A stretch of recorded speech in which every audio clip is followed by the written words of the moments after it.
सार्वजनिक ठिकाणी dumping ground नियमामध्ये किमान 500 मीटर वसाहतीपासून दूर असावा, म्हणजे अर्धा किलोमीटर.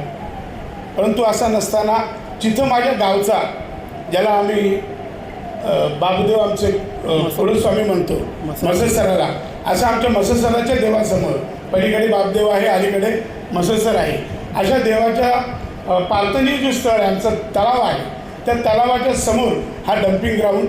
लोकांना सकाळी ते वॉकिंगला लोक जातात, सिनियर सिटीजन जातात, त्यांना अनेक वेदना याच्या संदर्भात भोगाव्या लागतील. डासांचं प्रमाण वाढेल.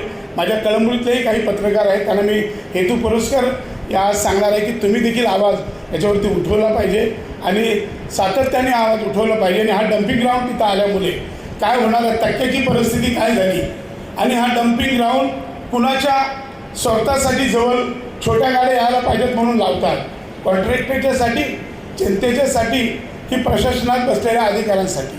मग असा डम्पिंग ग्राउंड या ठिकाणून हटवला पाहिजे, त्याचं आरक्षण रद्द केला पाहिजे. रोडपाली गावातील रस्ता हा खुला करून दिला पाहिजे. पाण्याचे जे प्रश्न आहेत, अनेक वेळा मी सुद्धा सभागृहात बसलेलो आहे, पाणी प्रश्न पेटवलेला मी जरी असला तरी पुरेसं पाणी आज नाही आहे. आज कळंबुली, कामोटे, खारघर, ओल्ड पनवेलला किती प्रमाणात मिळतो मला माहिती नाही, पण काही पाण्याच्या ज्या टंचाई आहेत या संदर्भात नियोजन नाही, पण CCOC पहिला दिली जाते. आज बिल्डरांना CCOC पहिला दिली, पाण्याचं नियोजन नाही.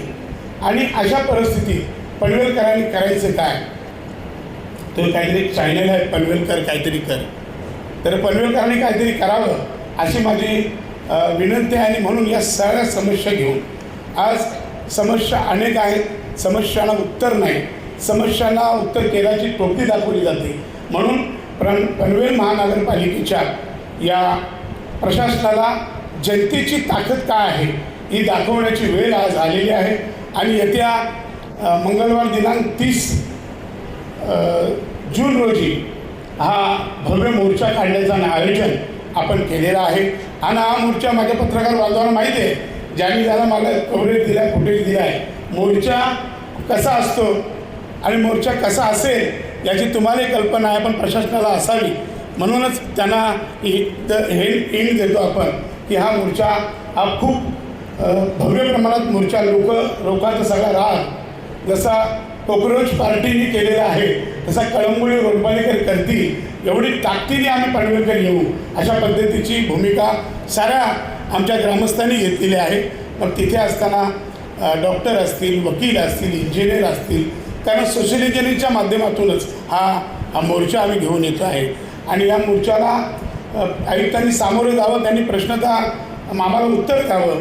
मी अनेकदा म्हणतो की पत्रकार टिकला तर लोकशाही टिकेल, आणि पत्रकारांनी लोकशाही टिकवण्यासाठी पुढे यावा हीच माझी विनंती आहे. आणि पत्रकारांनी खऱ्या अर्थाने आज हा आवाज तुम्ही लोकांच्यापर्यंत पोहोचवला पाहिजे, अशा अपेक्षेने मी तुमच्याकडे आज सुतोवाच करत आहे.